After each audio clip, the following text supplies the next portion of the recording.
Seja muito bem-vindo a mais um Hollenberg Cast. Muito prazer para você que não me conhecia ainda. Eis-me aqui, Hollenberg Martins. Eu sou psicólogo, especialista em análise do comportamento. Por aqui discutimos diversos temas acerca de saúde mental, condição humana, comportamento, autoestima, autoconfiança, autoconhecimento, depressão, ansiedade, pânico, fobias, enfim, uma infinidade de termos que você já deve ter ouvido falar. Mudança de hábito, mudança de comportamento, medos, enfim. Então fica coladinho aí, já vai deixando o seu like, seguindo aí o perfil para você acompanhar aqui o andamento das nossas publicações. E espero que você possa fazer um bom aproveitamento deste conteúdo. Se ficar alguma dúvida, escreve aí nos comentários, me chama aí no privado, tem o meu site também, eu vou deixar aí.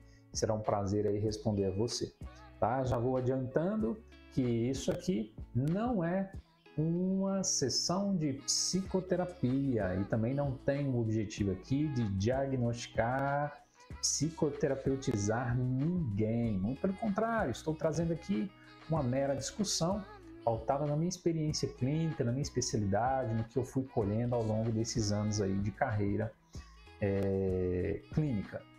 E hoje eu venho trazer um tema aqui muito tenso, né? Um clima, a depressão, que acomete boa parte da população mundial, e é sobre isso que nós iremos falar aqui, né?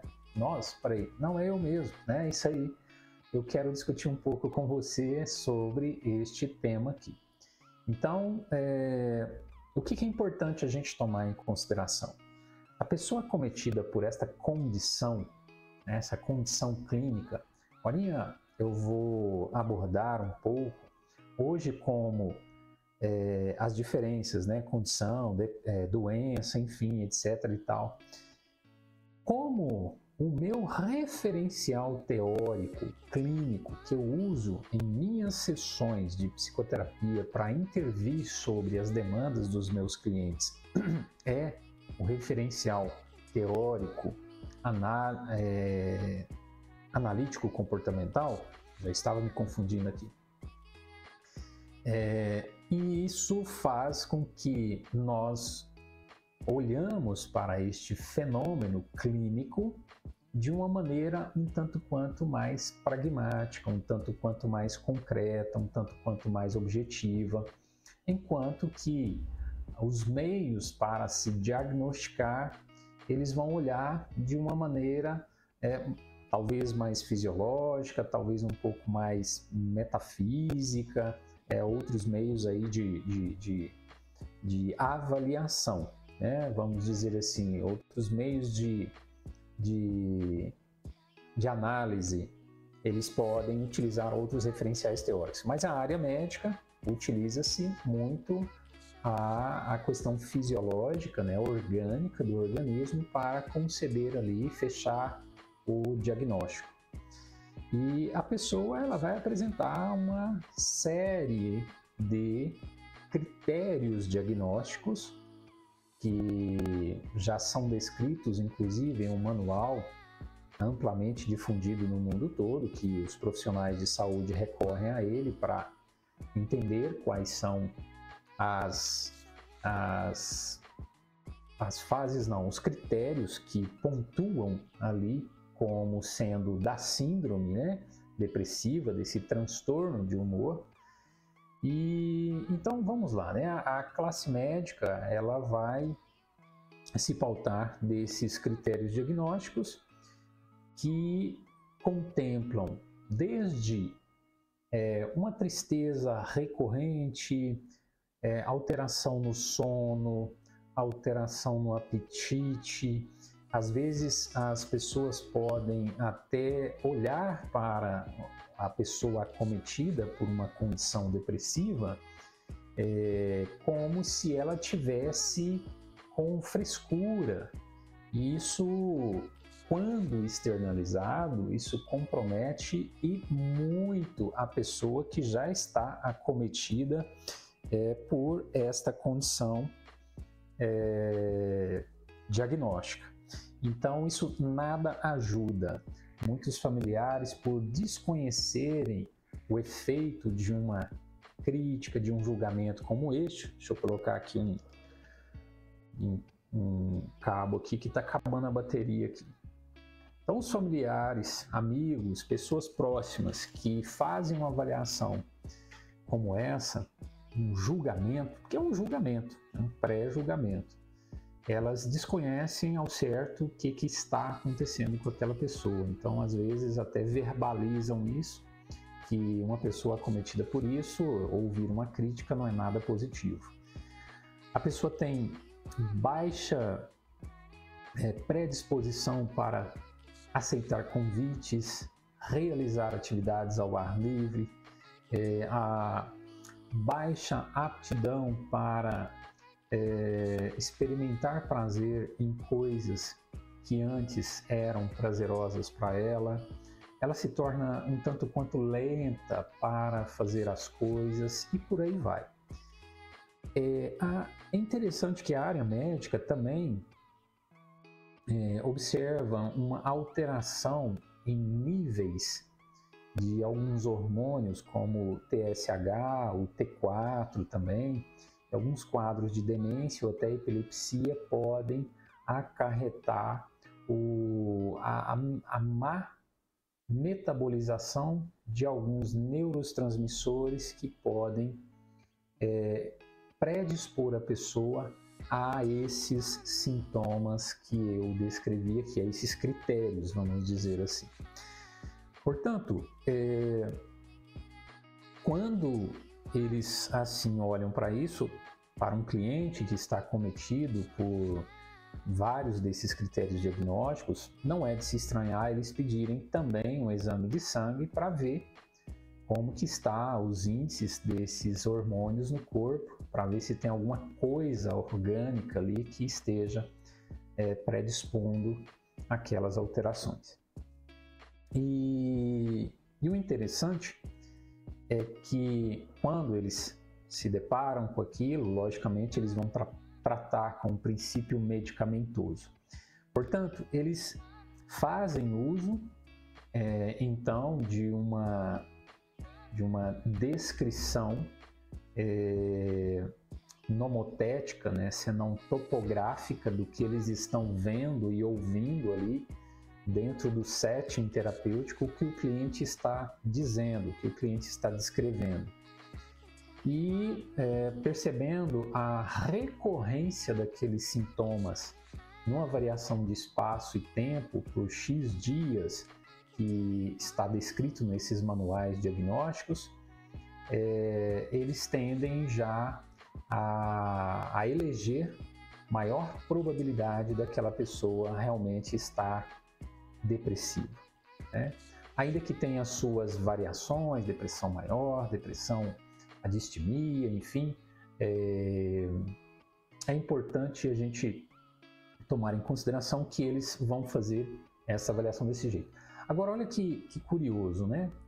Já tem algumas pesquisas que foram realizadas por alguns outros profissionais que as atividades de alguns neurotransmissores, quando estão em defasagem, né? Quando estão baixas, vamos dizer assim, noradrenalina, dopamina, serotonina, tudo pode indicar que essa pessoa há de experimentar tais sintomas, como os correlatos que eu descrevi aqui. Então, os médicos vão entrar com uma medida ali farmacológica para estabilizar, vamos dizer assim, os índices desses neurotransmissores. Agora, o curioso é que eles também passaram pelas disciplinas de psicologia também e diversas outras disciplinas que eles estudaram, a ponto de se indagarem o seguinte: interessante, esses índices serotoninérgicos, noradrenérgicos, dopaminérgicos caíram. O que fez isso cair? Isso aí não é comigo. Isso aí são com os psicólogos, exatamente. Por isso que é muito comum de se ouvir que um bom psiquiatra indica um bom psicólogo indica um bom psiquiatra. É uma via de mão dupla e, de fato, nós somos muito agraciados por terem esses profissionais ao nosso lado, trabalhando com a gente, prestando ali os seus serviços e em medicar os clientes, né, de um modo geral. Então, essa palavra, por si só, depressão, ela vem, inclusive, da medicina. É uma palavra utilizada por psicólogos, mas ela vem da medicina. E aí, voltando àquela condição, né? Então, então esses neurotransmissores caíram, e o que fez isso cair? Beleza, eu vou entrar com a medicação aqui, um princípio medicamentoso, tudo indica que eu conseguirei estabilizar isso, mas eu não sei o que está diminuindo, o que está fazendo esses índices caírem. Bom, eu espero que esse cliente aqui ele vá no psicólogo. Então o médico vai te perguntar: você foi num psicólogo fazer sessões de psicoterapia? E é nessa hora que eu costumo falava muito nos outros podcasts, que a natureza fez uma sacanagem com o homem, colocou um ouvido na altura um do outro. O que entra no ouvido escorrega, cai tudo do outro lado, não para nada dentro da cachola aqui. Quer dizer, a pessoa com aqueles medicamentos, ela vai agora começar a tomar aquilo ali e a probabilidade dela cruzar os braços e esperar que a farmacologia faz o trabalho para ela é muito alto. E ela simplesmente não compareça às sessões de psicoterapia, de psicologia. Então isso é muito comum e isso pode dificultar muito. Eu tenho colegas como o Dr. Leandro Nogueira, ele fala claramente que se você faz o uso de medicação psicotrópica, mas não faz a psicoterapia, você está perdendo tempo e dinheiro, porque lembra que eu falei, os médicos eles são peritos em reconhecer aí esses decréscimos dessas substâncias, são peritos em fazer diagnóstico, vão entrar com a medicação ali, mas eles sabem também que alguma coisa fez aquilo despencar e que de fato não é a área deles trabalhar em cima daquilo. E eles recomendam que essas pessoas vão fazer uma psicoterapia. E aí as pessoas fazem um monte de terror com o nome psicólogo. Que psicólogo é para... Eu não sou doido, por que eu vou... Gente, convenhamos, já deu, né? Já deu hora, já deu dias, anos. Estamos no século 21. Tem outros podcasts meus lá que eu vou revelar por que as pessoas ainda carregam essa cisma de loucura, de... já deu, para. Chega de sofrer, chega, tá? Então, vá se informar. Você vai ficar careca igual eu assim, ao perceber que você estava seguindo o que os outros falaram para você, que psicólogo é para doido. Quer dizer, você está seguindo mais a orientação dos outros do que a sua própria. Então, aprenda a colher informações úteis para a sua vida, que te liberta, que não te escraviza. É muito importante você fazer isso. Então, quando essa pessoa começa a fazer um trabalho psicoterapêutico, de base analítico-comportamental, tem vários modelos de psicologia, vários modelos de psicólogos, vários modelos de atendimento, ok? Tem psicólogos cognitivos, tem psicólogos cognitivos comportamentais, tem psicólogos comportamentais, que sou eu que vos fala, e psicodramatista, tem os sistêmicos, enfim, diversas teorias que os psicólogos vão utilizar. Eu costumo dar um exemplo, sempre que oportuno, para as pessoas o seguinte: você vai num ortopedista, chega lá, ele pergunta a você como que você está se passando, e aí você fala, estou com uma dor aqui no joelho, ele te pergunta, quando começou essa dor? Ah, semana passada. E aí ele bota a mão na testa e já começa a escrever ali, de repente ele carimba aquele papel, destaca, te entrega, assina e te entrega, fala, toma isso aqui que vai melhorar. Bom, convenhamos, é provável que você saia dali um tanto quanto descontente. Concorda comigo? Por quê? Ele mal te manipulou, mal tocou em você, né? Mal fez ali alguma manobra para analisar, investigar o que possa estar relacionado com aquilo, né? E é totalmente discrepante você sair concluindo que todos os ortopedistas são do mesmo jeito. Não faz o menor sentido isso. Você foi em um que você não gostou. Então saiba que, da mesma forma que tem atendimentos ruins, tem atendimentos bons. E independente da categoria profissional. Você tem um pedreiro que é ágil, você tem um pedreiro que te enrola, você tem um marceneiro que é ágil, você tem um marceneiro que te enrola, você tem um médico que é ágil, tem um médico que te embroma, você tem um psicólogo que é ágil, você pode ter um psicólogo também que pode te embromar. Tá? Isso aí são pessoas, portanto, você precisa ir em um que você se sinta mais acolhido, mais compreendido e que você possa realmente se satisfazer ali com o atendimento que você está recebendo.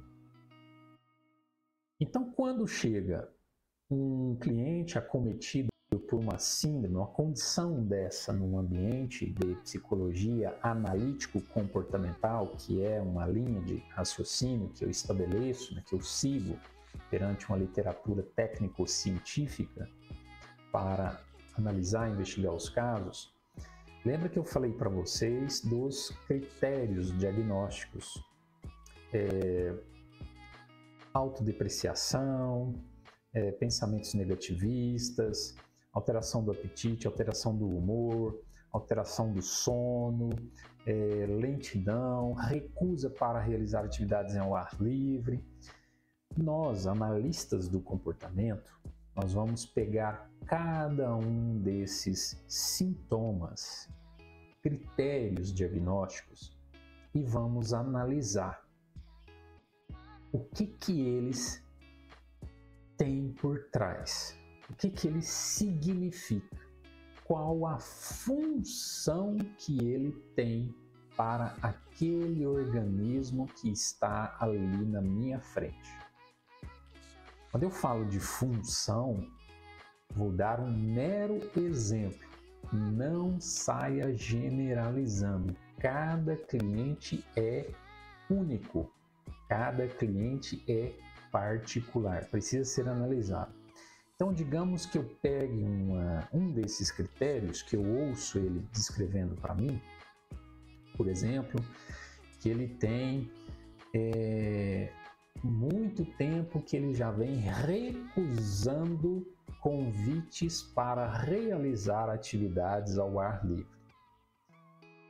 Eu vou perguntar muita coisa a respeito desse critério, de um desses critérios. E eu vou fazer isso com todos que eu me deparar. E aí eu posso escutar algo do tipo: eu tem muito tempo que eu faço isso, a última vez que eu fiz, nossa, tem uns 3 anos atrás. E aí, como foi? Foi terrível. Teve uma festinha na fazenda de um vizinho, ele me convidou, me encorajou e eu fui. Chegando lá, as pessoas me faziam perguntas e eu ficava muito acanhado, eu não tinha aquelas... Eu não sabia do que as pessoas estavam conversando. Eu ficava aflito, eu ficava tenso, eu ficava ansioso. Eu ficava ansioso naquelas ocasiões. Porque eu não sabia o que a pessoa... Aquele assunto que ela estava pondo para mim, parecia que a pessoa era mais inteligente do que eu. Bom, ainda que esteja saindo aqui resquícios de comparação, de que o outro possa ser mais inteligente que ela, eu estou agora compreendendo que ela passou por uma situação desconfortável publicamente. E eu vou perguntar mais.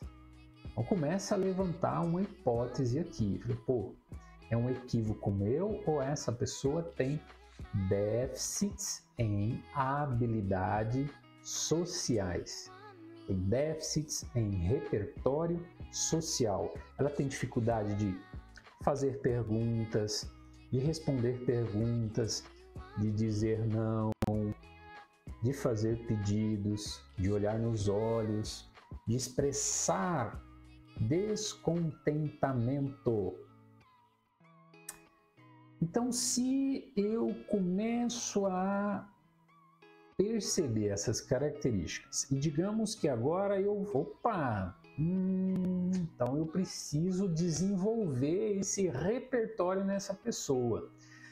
Se eu desenvolver o repertório nessa pessoa, o que restará desse sintoma? Se eu desenvolvo esses comportamentos nela, você concorda comigo que tudo indica-se que será um critério, um sintoma a menos. Agora você imagina a gente ir fazendo isso com todos. O que nós podemos oferecer para essa pessoa?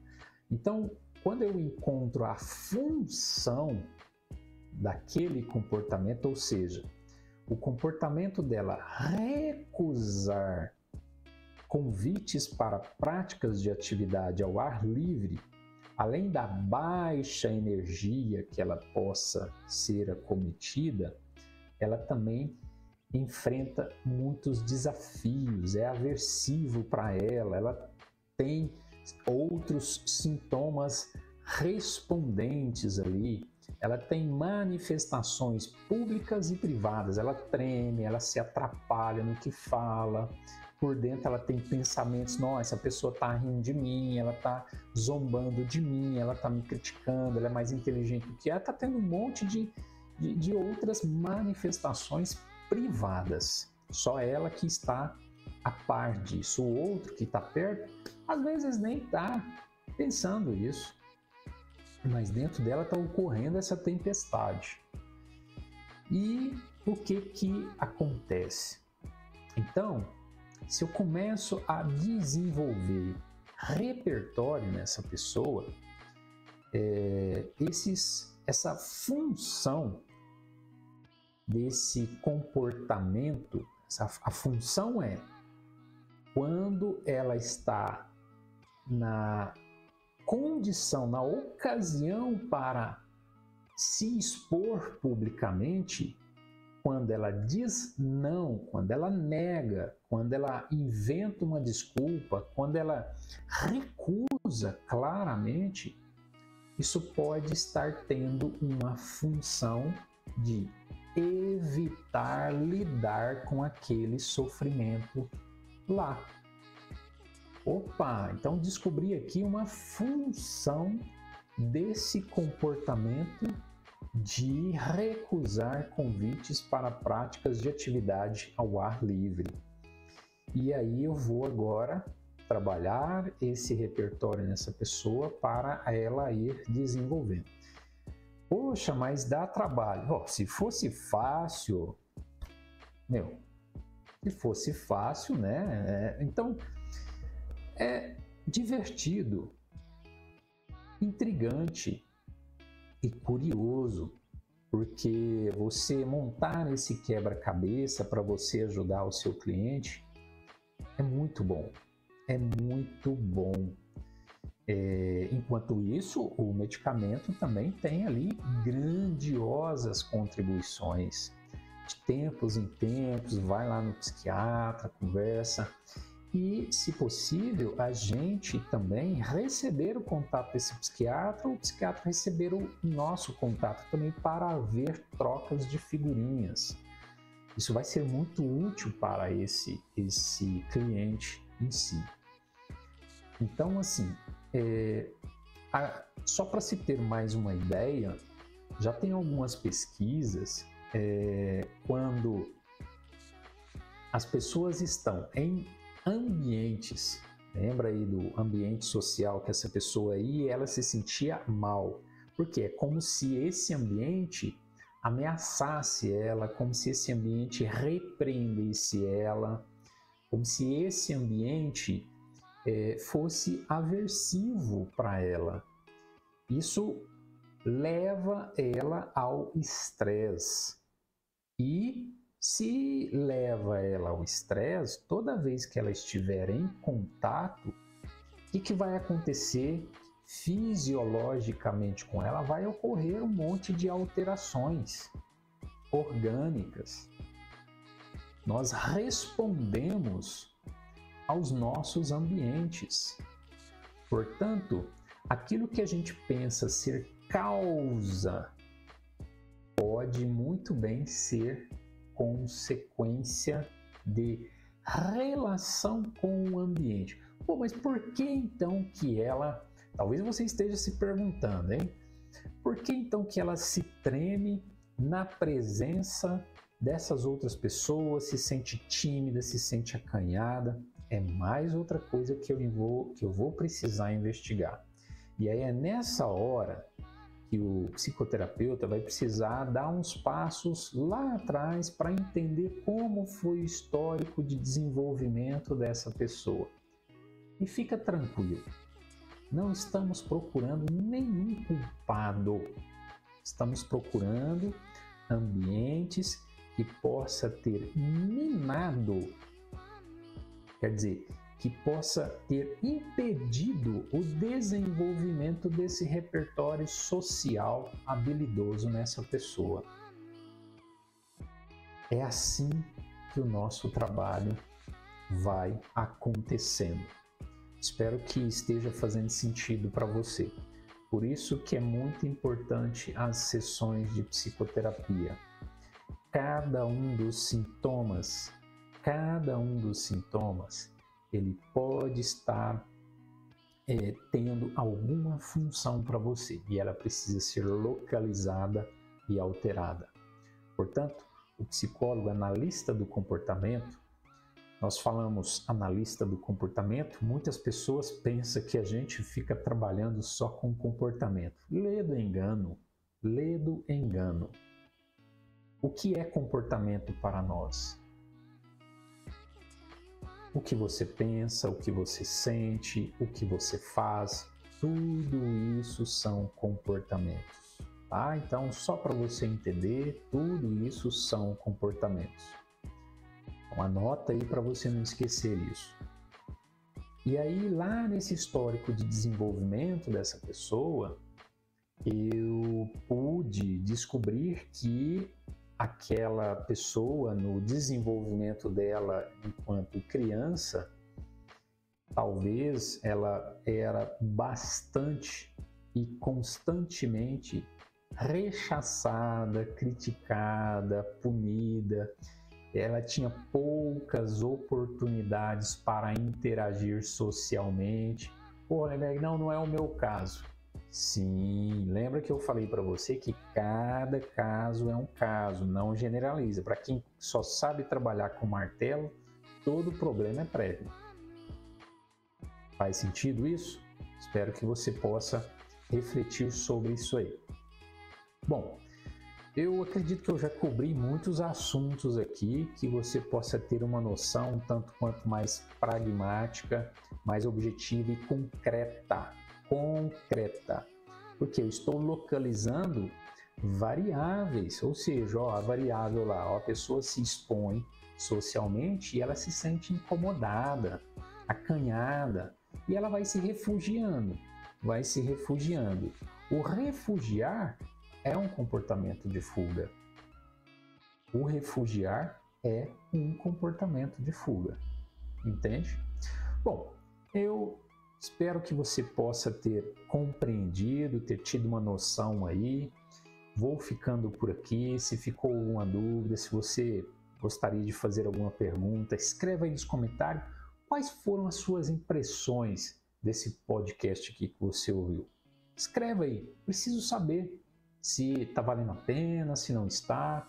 Escreva aí, não custa nada, tá bom? Já deixa o seu like para fortalecer o perfil, o canal aí, e compartilhe com mais pessoas também. Espero que você possa fazer bom proveito dessas informações. É isso aí, vou ficando por aqui e até mais. Obrigado.